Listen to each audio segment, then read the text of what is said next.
마이크를 바짝 대고 해서. 바짝 대지 마시고 좀 떨어뜨리는 거.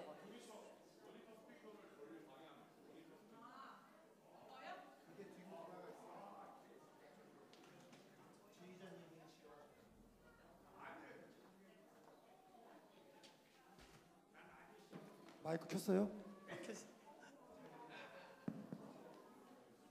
자, 기도하시고 시작하겠습니다. 좋으신 하나님 아버지 감사합니다.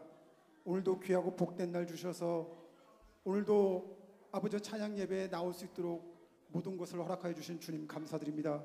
오늘도 이 예배를 통해서 아버지 회복되게 하여 주시옵고 오늘도 아버지 이 예배를 통해서 아버지 아픈 곳이 회복되는 귀한 시간 되게 하여 주시옵소서. 오늘도 주님께서 함께해 주시고 능력 주실 줄 믿고 바라오며 감사하신 예수님의 이름으로 기도드렸습니다. 아멘.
그의 일로 나 인도하소서.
기도했으면 좋겠습니다. 주님, 이 예배를 통해서 내 자아가 깨지게 하여 주시옵소서. 내가 가지고 있던 욕심과 편견, 두려움, 걱정과 근심, 이런 사탄이 주는 마음, 이런 마음을 십자가 밑에 내려지게 하옵시고, 진실로 주님을 사모하며 작은 일에도 주님께 헌신하고 충성된 청직이 되게 하여 주시옵소서. 주여, 나를 주님의 귀한 발로 하나 주시옵소서. 주여, 나를 주님의 귀한 도구로 사용하여 주시옵소서. 우리 다 같이 내 자신의 회개와 내 자신이 깨지게 해달라고 주여 이 창을 치시고 기도하시겠습니다. 주여, 감사드립니다. 성령께 함께하여 주시고 저희 자신을 붙잡아 주시기를 간절히 바라고 합니다. 성령 충만한 마음으로 살아갈 수 있도록 이렇게 함께하여 주시기를 간절히 바라고 합니다. 아버지 하나님께 저희를 붙잡아 주시고 주의 놀라운 사랑으로 인도하여 주시기를 간절히 바라고 합니다. 아버지, 이 사람은 세상 모험서 만족하는 게 아니라 오직 나의 구주 하나님만 보고 만족하고 기뻐할 수 있는 귀한 종들에게 도와주시기를 간절히 바라고 합니다. 성령 충만한 마음으로 살아갈 수 있도록 아버지께서 붙잡아 주시기를 간절히 바라고 합니다. 주의 놀라운 사랑으로 저희를 붙잡아 주시고 주님의 건강의 손으로 저희를 붙잡아 주시기를 간절히 바라고 하며 아버지 하나님께 함께해 주시기를 간절히 바라고 합니다. 저희들이 정말 살아갈 때마다 저희들의 자아가 먼저 나타나지 않도록 붙잡아 주시고 저희들이 초심을 돌아갈 수 있는 저희들에게 도와주시고 예수 그리스도를 만나는 그때를 생각하면서 저희들이 살아갈 수 있는 귀한 저희들에게 도와주시기를 간절히 바라고 합니다. 아버지께서 붙잡아 주시기를 간절히 바라고 합니다. 주의 놀라운 사랑으로 붙잡아 주심을 감사드립니다. 예수님의 이름으로 기도하옵나이다. 아멘. 시편 23편의 말씀처럼 분들아 머리 들어라 선포하며 찬양하시기 바라겠습니다.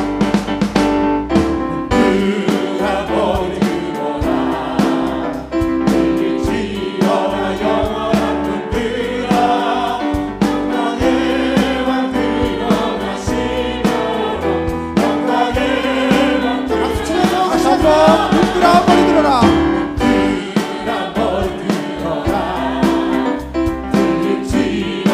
영원한 분들아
찬양대 헌신 예배를 드리겠습니다. 저 마리아 찬양대 반주로 묵상 기도 드리겠습니다.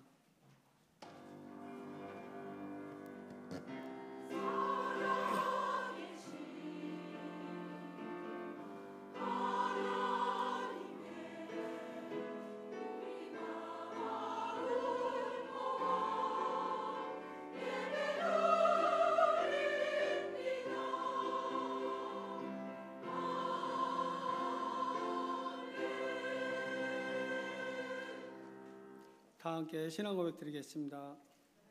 안전하신 아버지 하나님, 천지의 창조자를 믿습니다. 그는 그의 유일하신 아들 우리 주 예수 그리스도를 믿습니다.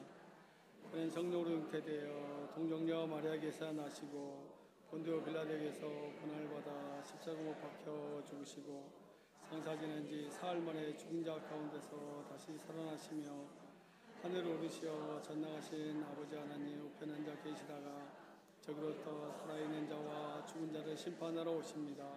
나는 성령을 믿으며 거룩한 공교회와 성도의 교제와 죄를 용서받은 것과 몸의 부활과 영생을 믿습니다. 아멘. 찬송가 79장 부르시겠습니다.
영원히 주를 찬양하리라.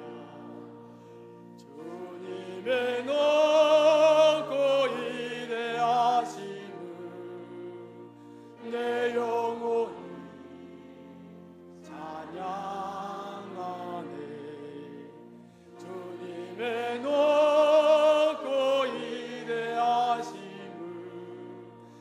내 영혼이 찬양하네. 분이엘 대장님이신 오건석 집사님 나오셔서 기도해 주시겠습니다.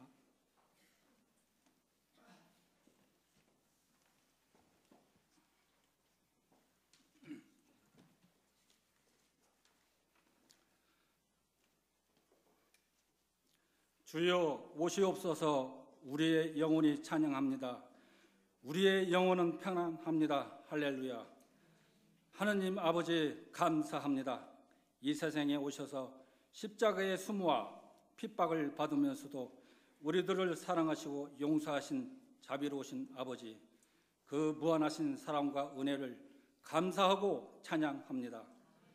지난 한 주간도 험악한 세상에서 주님을 향한 우리의 마음을 지켜주시고 보호하셔서 거룩한 성일에 다시 주님 존전에 나왔습니다. 이 시간 찬양대 헌신 예배를 허락하시니 찬양과 감사를 드립니다. 모든 대원들이 뜻을 같이하여 주님께 헌신과 충성을 다짐하는 이 예배를 받아주시니 감사합니다. 홀로 영광 받아 주시옵소서. 주여, 나의 힘이신 여호와여, 내가 주를 사랑하나이다. 여호와는 나의 반석이요 나의 요새시요 나를 건지시는 이요 나의 하느님이시요 내가 그 안에 피할 바이시요 나의 방패시요 나의 구원의 뿌리시요 나의 신성이시로다. 주여, 우리 한국교회 찬양대에 기름을 부어 주시옵소서. 사랑의 마음과 감사의 마음과 기쁜 마음을 부어 주시옵소서. 진실하게 감격하며 정성스럽게 찬양을 들을 수 있도록 은혜를 주시고 더 강력한 기름을 부어 주시옵소서. 주여, 우리 한국교회 모든 성도들을 찬양으로 감싸 주소서. 보호해 주소서. 회복시켜 주시옵소서. 찬양을 통해 주님께서도 최고로 행복하시고 우리 영혼도 주님으로 인해 행복한 시간 되게 하여 주시옵소서. 이 시간 찬양대 헌신 예배를 드리면서 주님께서 저에게 맡기신 사명이 얼마나 중요하고 귀중한 것인지 다시 한번 깨닫게 하시고 찬양의 도구로 새롭게 거듭나는 시간 되게 하여 주시옵소서. 오직 하나님만을 사랑하고 감사하는 마음으로 주님을 찬양하며 영광 돌리는 찬양대원이 되게 하여 주시옵소서. 찬양대 대장님과 주의자 반주자에게 더 뛰어난 재능과 지혜와 건강 주셔서 귀한 직분을 감당하는데 어려움이 없게 하시고 모든 대원들에게도 크신 은총을 내려주셔서 찬양으로 주님께 봉사하며 헌신하는데 부족함이 없도록 하여 주시옵소서. 모든 성도들은 찬양으로 감동받아 가정과 교회가 살아 움직이는 역사가 일어나게 인도하여 주시옵소서.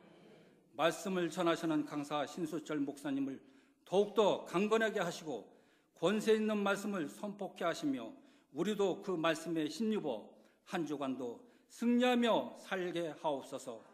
예수님 이름으로 기도드립니다. 아멘.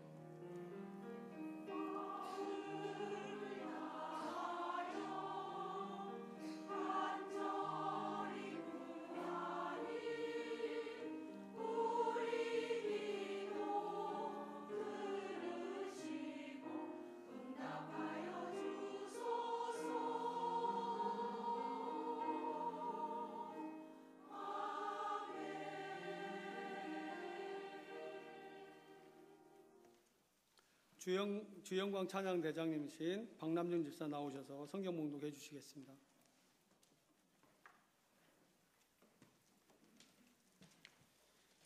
하나님 말씀은 창세기 41장 37절에서 40절 말씀입니다. 제가 봉독해 올리겠습니다. 바로와 그의 모든 신하가 이 일을 좋게 여긴지라. 바로가 그의 신하들에게 이르되 이와 같이 하나님의 영에 감동된 사람을 우리가 어찌 찾을 수 있으리요 하고 요셉에게 이르되 하나님이 이 모든 것을 내게 보이셨으니 너와 같이 명철하고 지혜가 있는 자가 없도다. 너는 내 집을 다스리라. 내 백성이다. 내 명령에 복종하리니 내가 너보다 높은 것은 내 왕자뿐이니라. 아멘. 마리아 찬양대 찬양을 읽겠습니다.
은혜의 찬양 너무 감사드립니다.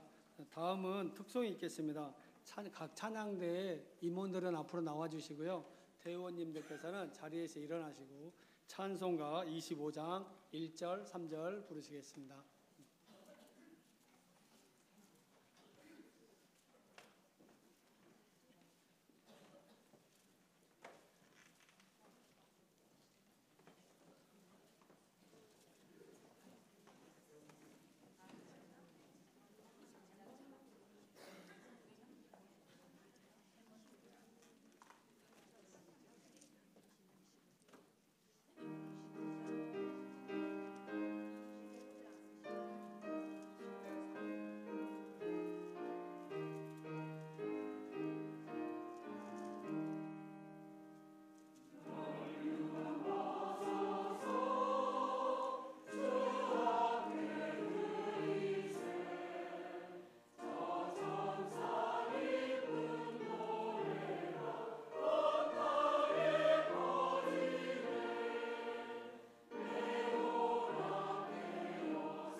다음 우리 담임 목사님인 오계관 목사님 나오셔서 신수철 목사님에 대한 소개가 있겠습니다.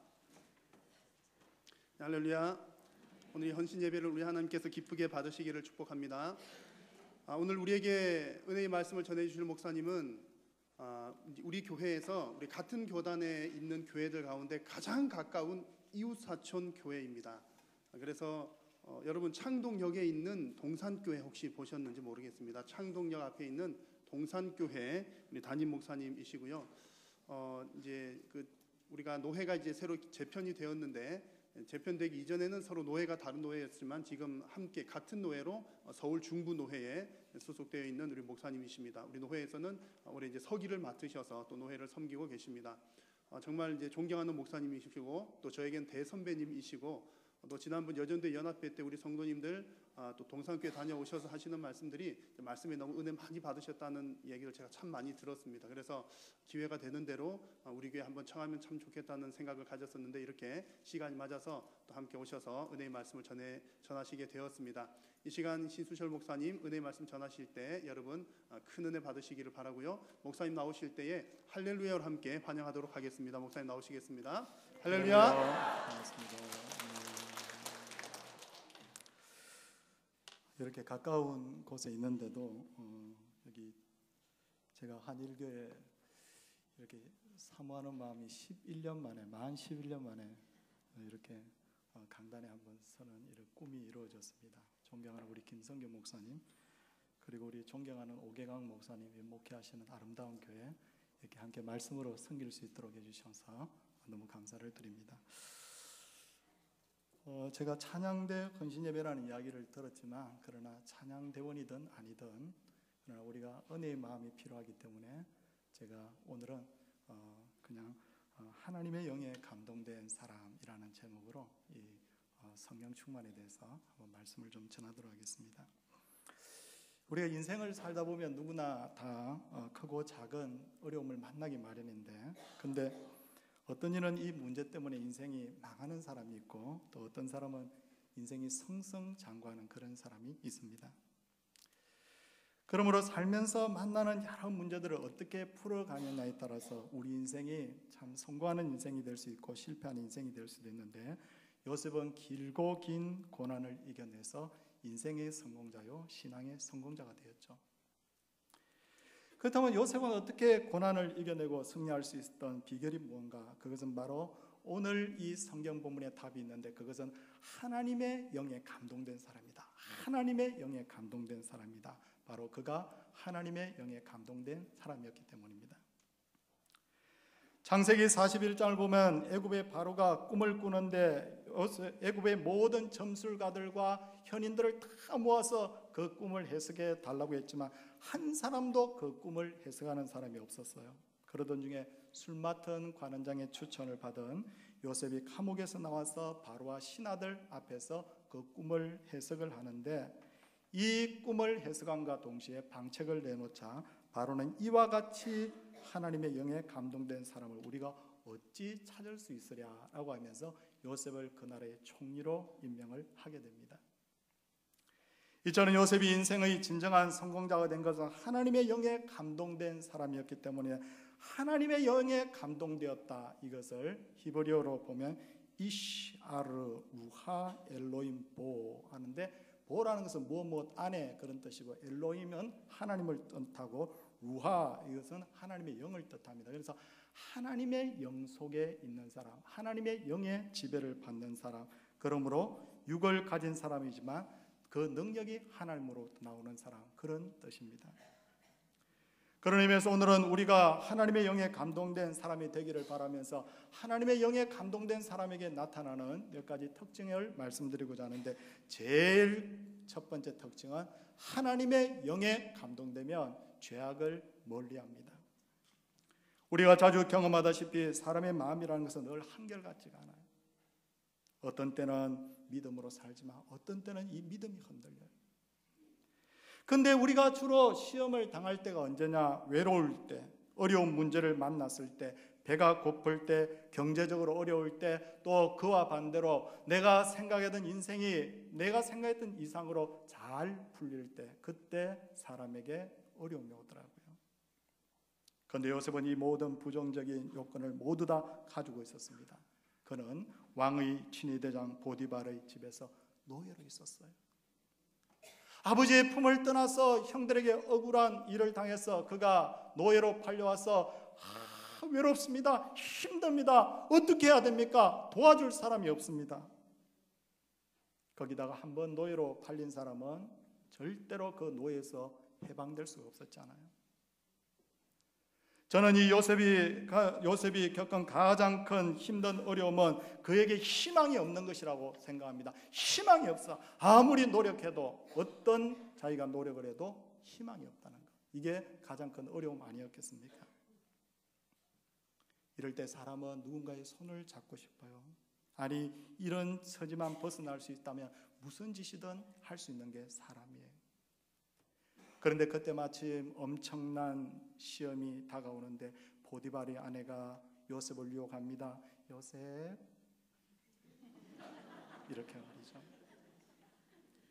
아무도 모르게 내 애인이 되어주면 내가 원하는 것 내가 다 너에게 안겨줄 수 있어. 너에게 자유도 줄 수 있어. 나의 요구에 응하기만 하면 너 집으로 돌아갈 수도 있어. 이럴 때 과연 몇 사람이나 이 유혹을 물리칠 수가 있겠습니까? 그런데도 요셉은 보디발의 아내의 제안을 받아들일 수 없었던 이유는 그의 마음에 하나님의 영이 계셨기 때문에. 그래서 그는 요셉은 이렇게 이야기합니다. 내가 당신 앞에 아니라 사람들 앞에 아니라 내가 어떻게 하나님 앞에서 죄를 범할 수 있느냐. 그렇게 하면서 이런 지하에 거절을 했던 거예요. 인간적으로는 죄와 타협을 해서 큰 이익을 얻고 싶지만 하나님이 보고 계시기 때문에, 하나님이 내 마음속에 계시기 때문에 나는 죄 지을 수 없는 사람입니다. 성령 충만이 방언하고 성령 충만이 능력만 나타나는 것이 성령 충만이 아니라 죄와 절대 타협할 수 없는 사람, 이게 바로 하나님의 영에 감동된 사람의 모습인 거예요. 그리고 하나님의 영에 감동되면 지혜와 능력의 사람이 되는데, 그 이유는 모든 지혜와 능력이 바로 하나님으로부터 나오기 때문입니다. 요셉이 바로의 꿈을 해석하는 것과 앞으로의 대안을 제시하는 것을 본 바로와 그의 신하들은 요셉이 하는 일을 좋게 여겼다고 했습니다. 그리고 바로는 너와 같이 명철하고 지혜가 있는 자가 없도다라고 하면서 감탄하면서 요셉을 애굽의 총리로 삼죠. 이것은 기적이고 파격이에요. 얼마 전에 텔레비전을 보는데 몇 년 전이었던가요? 필리핀의 어떤 여성 한 분이 우리나라에 시집을 와서 우리나라 국적을 취득하게 되었어요. 그리고 한국어를 배우고 열심히 공부해서 그가 마침내 경찰 공무원 시험에 합격했습니다. 그런데 텔레비전에서는 대박이 났다고, 아주 굉장한 일이라고 그렇게 소개가 되었는데, 생각해 보십시오. 요셉이 외국인이에요. 요셉이 필리핀 사람이 우리나라에 와서 총리 되었다고 생각해 보십시오. 얼마나 대단한 일입니까? 그런데도 불구하고 이 모든 것이 가능했던 것은 그의 지혜는 하나님으로부터 나온 것입니다. 그가 말하는 것도 하나님으로부터 나오고, 생각하는 것도 하나님으로부터 나오고, 아이디어도 하나님으로부터 나오기 때문에 그가 능히 이런 일을 할 수 있었는 줄 믿습니다. 이스라엘의 초대왕 사울이 왕이 되었을 때 암몬과의 큰 전쟁이 벌어졌는데, 그 전쟁에서 이길 수 있었던 것은 하나님의 영에 그가 감동이 되었기 때문에. 그런데 사울이 하나님의 영을 버리고 떠나니까 그 다음에는 아무것도 아니야. 아무것도 아니에요. 그가 키가 크고 잘생긴 사람이었지만 그는 아무것도 아니었다. 삼손도 하나님의 영이 그에게 임하시자 그는 초인적 능력을 발휘했지만 나시린의 언약을 어기고 머리털이 밀리자 그는 아무것도 아니었다. 아무것도 아니었다고요. 하나님으로부터 받은 요셉의 지혜가 일반인들의 지혜와 다른 것은 문제만 찾아낼 뿐 아니라 대안도 제시했다는 것입니다. 생각해 보십시오. 우리들 주변에 문제 제기를 하는 사람이 얼마나 많아요. 저는 사실 나이가 얼마 되지 않지만요, 올해 목회를 한 지 딱 올해 10월 달이 30년 되는 날입니다. 그런데 제가 머리를 보면 나이가 좀 있는 것 같고 얼굴을 보면 나이가 있는 것 같은데 실제로 나이가 별로 없습니다. 그런데 제가 전도사 시절에, 강도사 시절에, 부목사 시절에 아니 목회를 이렇게 하면 되는데 라고 하면서 여러 가지 문제를 제기했지만, 그런데 제가 목회를 하면서 느끼는 것은 문제 제기는 쉬워도 답을 제가 제시하는 건 참 어렵더라고요. 직장에서도 중간 간부를 욕하던 사원이 자기가 중간 간부 되보면 비슷한 잘못을 저지르고요, 정의의 사도처럼 막 이렇게 하던 사람도 대화를 해보면 그 사람도 비판은 할 수 있었지 대안을 제시하는 사람은 별로 없지 않습니까? 그런데도 하나님으로부터 받은 지혜와 능력은 부족함이 없어요. 모자람도 없어요. 모든 사람에게 유익을 줍니다. 문제 제기뿐만 아니라 답을 내주는 것, 인생의 답, 이 교회의 답, 이 민족의 답도 하나님의 손에 있는 줄 믿으시기를 바랍니다. 그리고 요셉이 하나님의 영에 감동되자 그는 진정 용서의 사람이 되었어요. 2014년 12월에 일어난 대한항공 땅콩 회항 사건을 기억하실 것입니다. 그때 피해자 중 한 사람이 박창진 사무장이라는 분입니다. 그런데 참 이분이 참 가슴 아픈 일을 당했죠. 그는 얼마 전에 스트레스로 말미암아 머리에 악성 종양이 생겨서 수술을 했다고 합니다. 얼마나 힘들었으면 이런 병이 생겼겠습니까? 이분은 이렇게 이야기했습니다. 자신의 병은 스트레스 때문이라고 하면서 부당한 일이 발생한 것에 대해서 침묵을 한 사람도 이 사회도 공범이다. 저는 어느 정도 이분의 말에 공감합니다. 참 힘들었겠구나. 근데 하지만 좀 더 생각해 볼 것은 이렇게 가다가는 다른 사람의 미움받아서 쓰러지기 전에 자기가 먼저 쓰러지겠구나 하는 생각이 들었어요. 억울함으로 따지자면 요셉만한 사람이 누가 있겠어요? 잘못한 것이 없는데도 형들로부터 미움받아서 애굽에 가서 11년 동안 노예 생활했습니다. 노예 생활에서 좀 인정받는가 했더니 어느 날 그 주인의 아내가 와서 자기를 유혹하는 바람에 거짓말 때문에 감옥에 들어가서 2년 이상 고생을 해야 되지 않습니까? 억울합니다. 그러므로 요셉은 무슨 일이 있더라도 살아남기만 하면 내 이 사람들 가만두지 않으리라. 그런데 드디어 기회가 온 거예요. 총리가 되었거든. 성경에는 요셉과 그 형들이 만나는 장면이 기록되어 있지만 저는 나중에 천국 가서 꼭 확인해 보고 싶은 게 있습니다. 요셉이 보디발의 아내를 어떻게 했을까? 그 여자 그냥 형들 다 세워놓고 그 보디발의 아내도 세워놓고 그냥 손가락 까딱 이렇게 해서 그냥 한 번만에 보내버릴 수 있는 그 위치에 처해 있는데, 그런데 요셉은 형들 용서해 주는 거 보니까 보디발 아내도 용서해 준 것 같아요.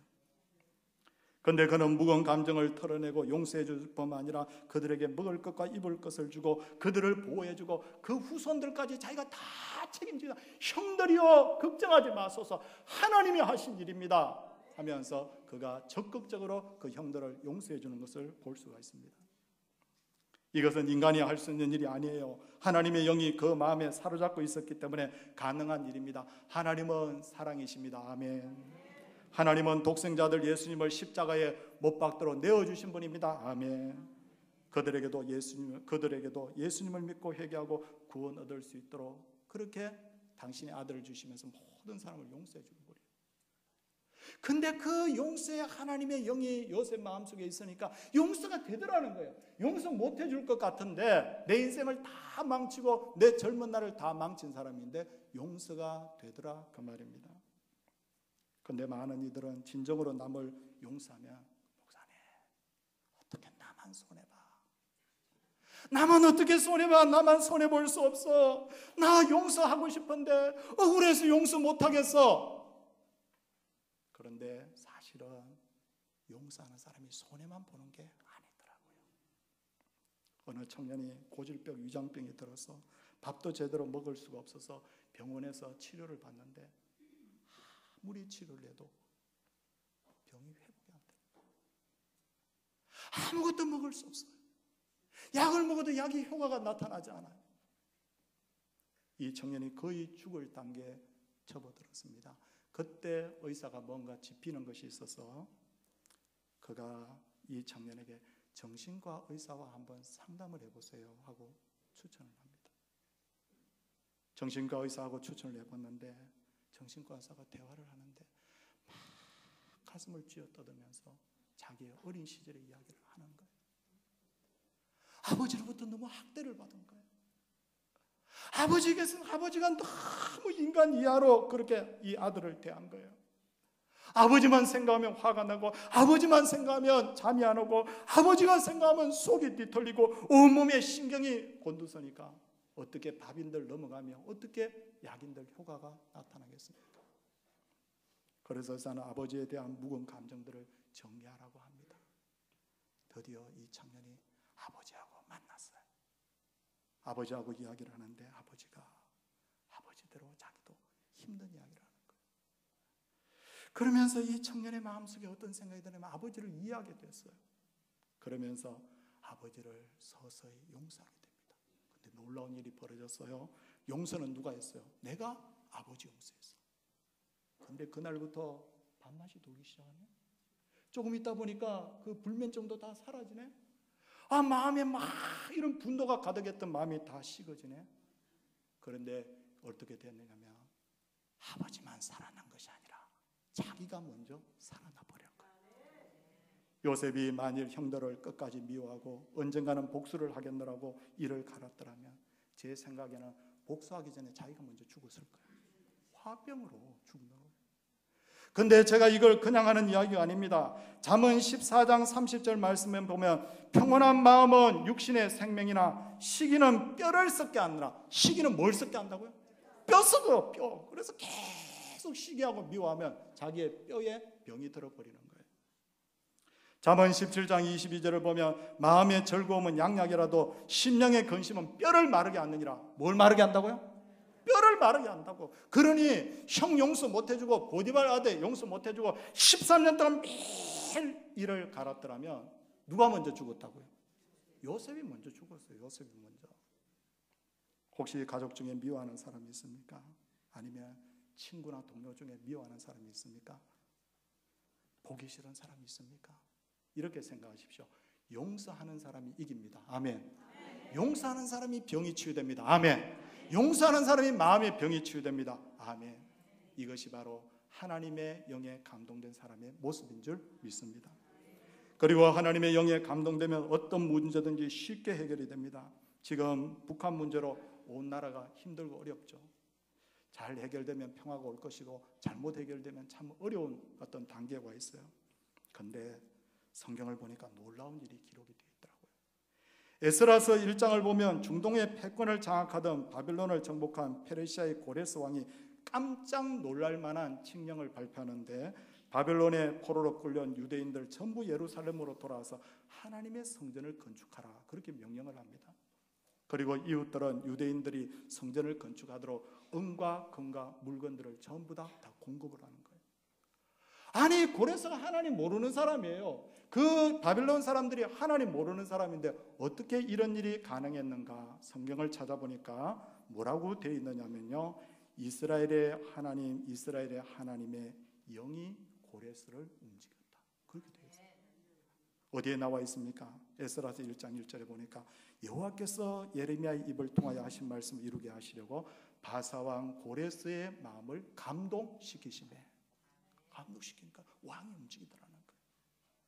또 그 백성들이 어떻게 했습니까? 에스라서 1장 5절을 보면 이에 유다와 베냐민 족장들과 제사장들과 레위 사람들과 그 마음이 하나님께 감동을 받고 그렇게 돼 있거든요. 그러니까 하나님의 영이 감동을 하니까 트럼프의 마음도 움직일 수 있고 김정은의 마음도 움직일 수 있고 우리 대통령의 마음도 움직일 수 있고 모든 사람의 마음을 움직이시는 분이 바로 하나님인 줄 믿습니다.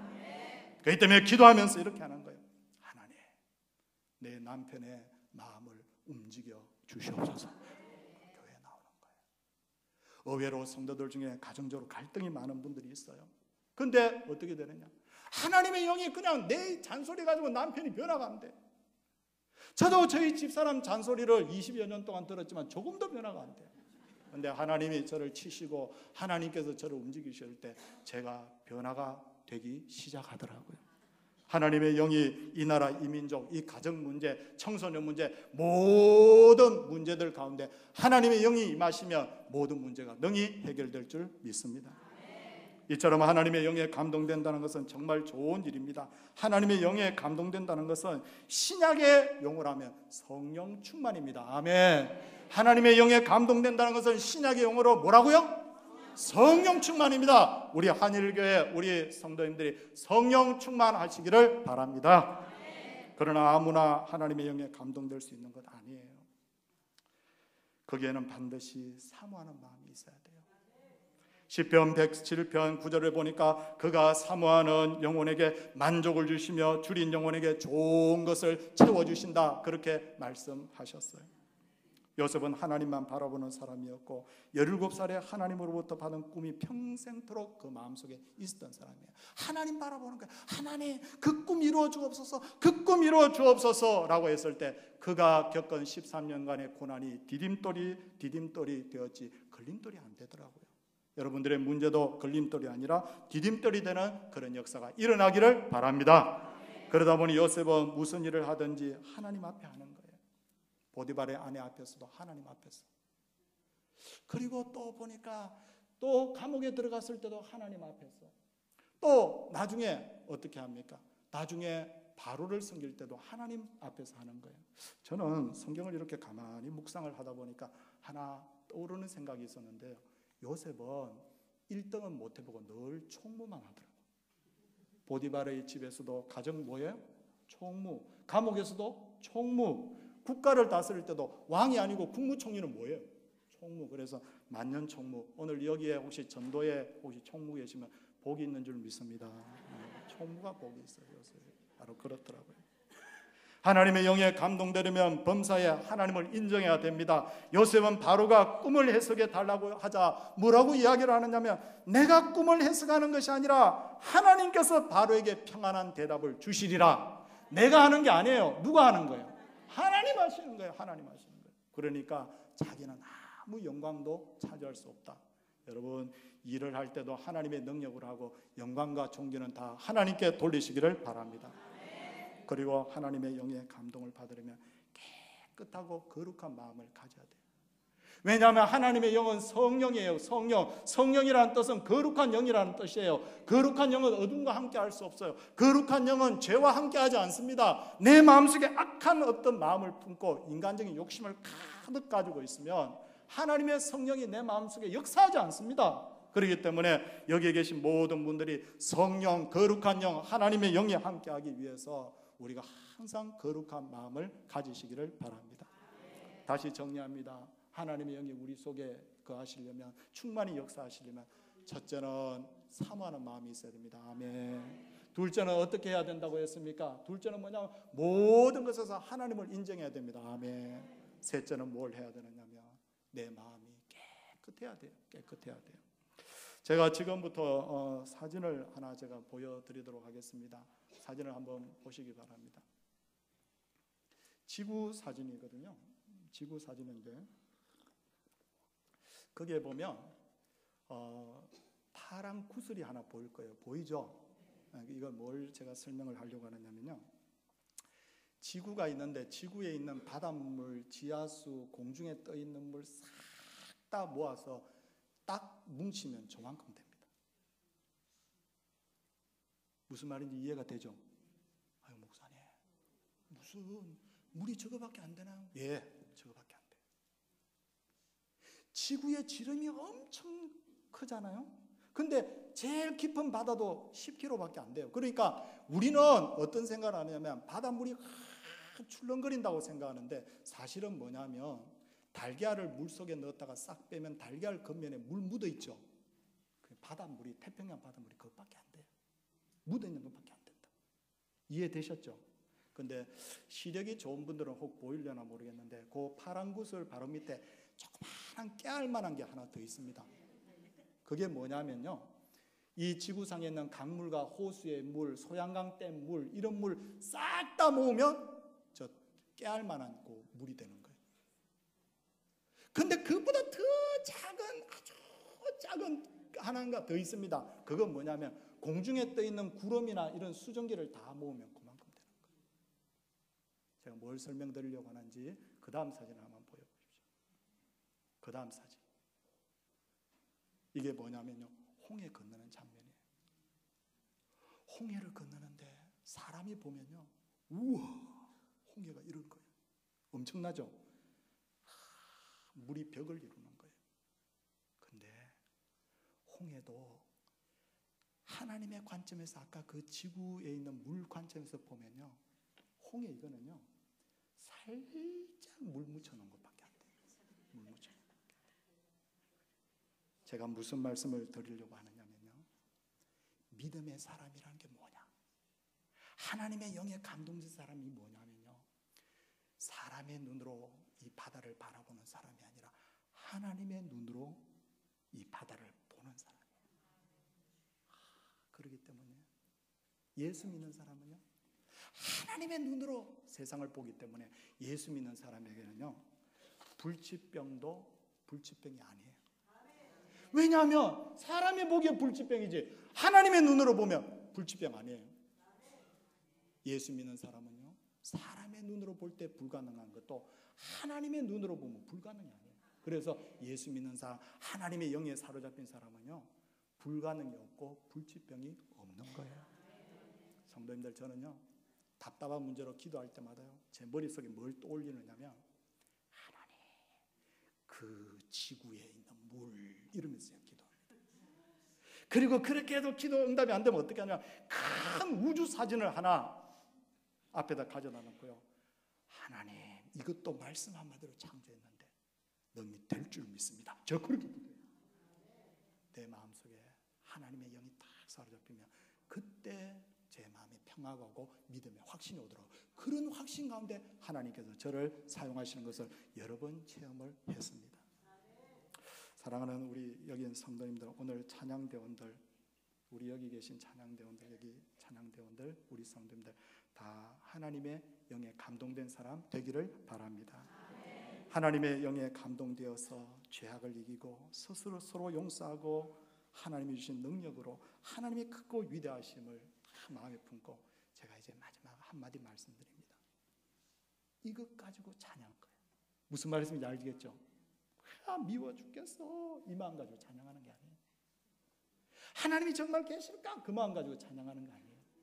하나님의 영에 딱 사로잡혀서 다시 말씀드립니다. 죄악을 이기고 용서의 마음으로 하나님의 능력을 바라보고 하나님의 크고 위대하심을 생각하면서 우리가 찬양한다면 하나님께서 그 찬양 가장 기쁘게 받으실 줄 믿습니다.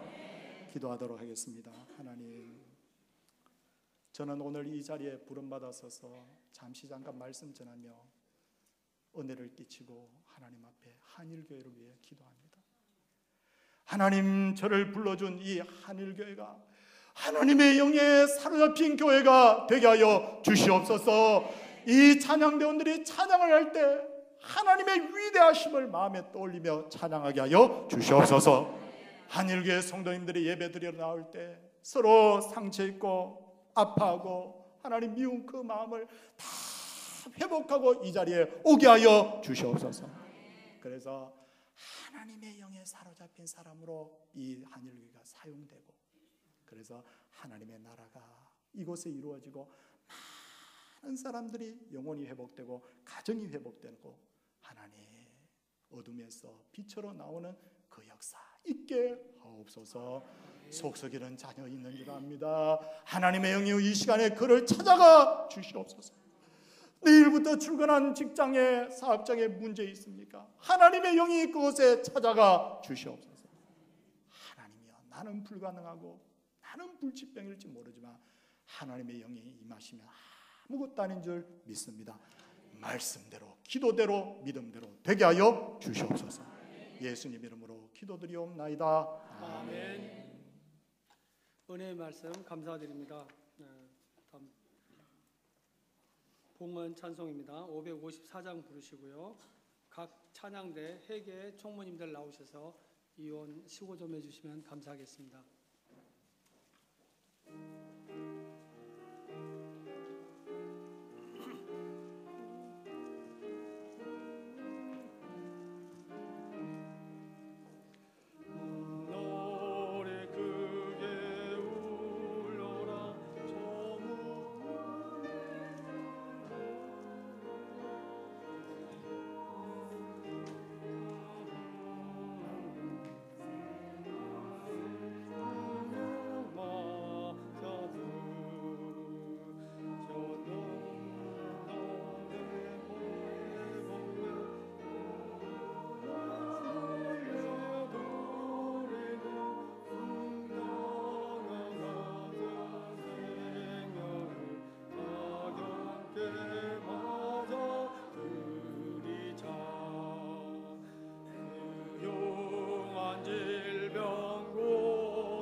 다시 한번 부르겠습니다. 종소리 크게 울려라. 저 문은 내가 가는데 제 것을 울려 보내고 새 것을 맞아 들이자. 시기와 문제의 생각 모두 다 울려보내고 순결한 삶과 새 맘을 다 함께 맞아 들. 4절 다시 한번요. 깊음과 넓은 사랑과 참 평유 행복 누리게 이 땅의 어둠 보내고 아멘.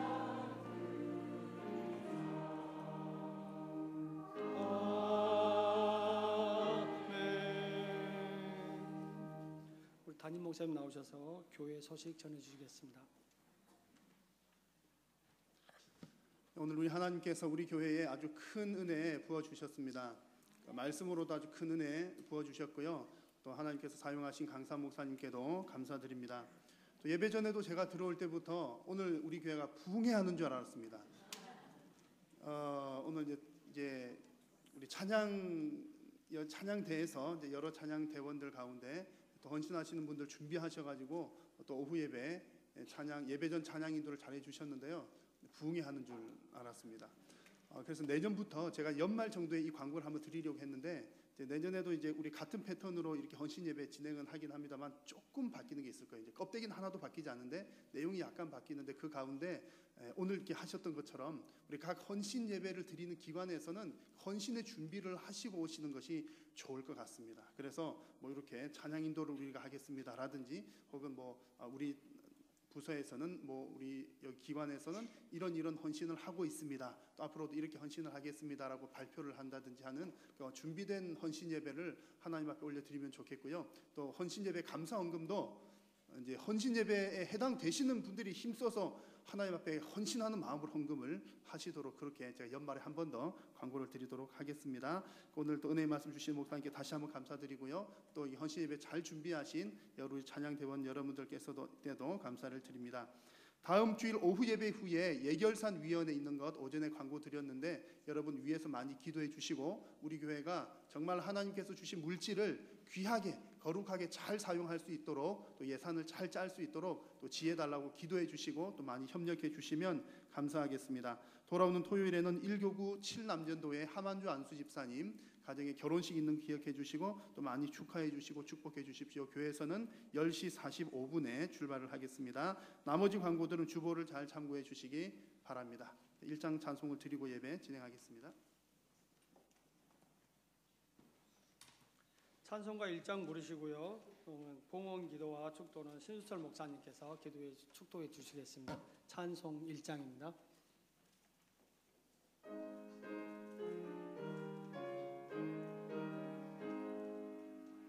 반목에 근원하라니 온 백성 찬송 드리고 저선사여 찬송하세 찬송 성부 성자 성령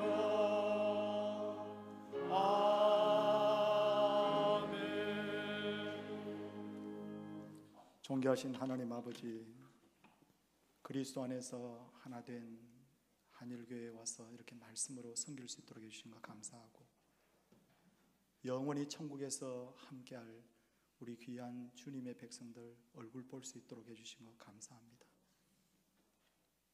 애굽을 탈출한 이스라엘 백성들이 승리의 개가 부르며 요단강 건너 가나안 땅에 입성했듯이 저희 인생 걸음이 때로는 배고프고 때로는 고난이 있고 목이 마를지라도 선한 싸움 잘 싸워서 우리 모두 천국에서 볼 수 있도록 하나님께서 우리에게 믿음 다하여 주시옵소서. 우리의 힘으로 이 땅에서 하나님 살 수 없고 이 우리의 힘으로 이 세상에서의 문제를 이길 수 없습니다.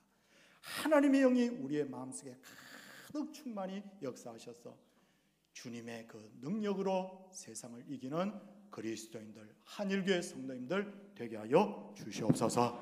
멋진 목사님 이 교회 세워주신 것 주여 감사를 드립니다. 주 오실 그날까지 복음 사역 잘 감당할 수 있게 하여 주시옵시고, 목사님과 우리 모든 성도님들이 하나님 앞에 섰을 때 면류관 얻고 칭찬받는 그날 오게 하옵소서. 주님의 복음 사역을 위하여 헌물 드리고 하나님 앞에 감사의 예물 드린 귀한 손길들 복되게 하여 주시옵시고, 영혼이 잘 되고 범사가 잘 되고 강건한 복이 한일교회 성도님들 가정마다 임하게 하여 주시옵소서. 주 예수 그리스도의 은혜와 하나님의 놀라우신 사랑과 성령의 감동 감화하심이 한일교회 모든 성도님들 위해, 그리고 이 땅에 주의 피값으로 사신 모든 교회 위에 이제로부터 영원토록 함께 있을지어다. 아멘.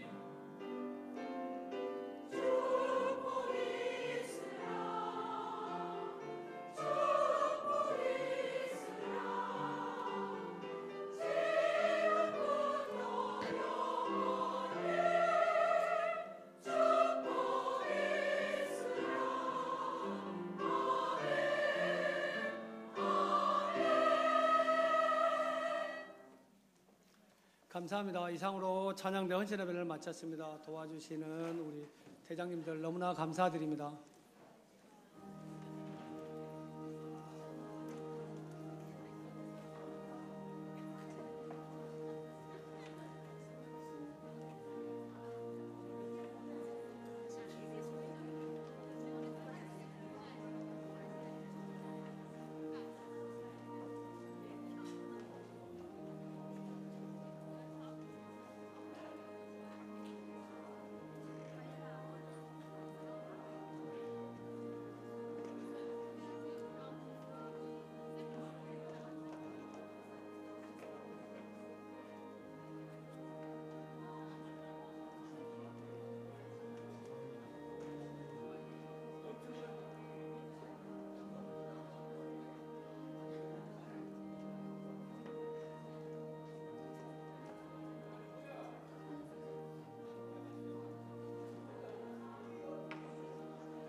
찬양대 회계 집사님들은 잠깐 나오셔가지고 저 헌금 좀 도와주세요.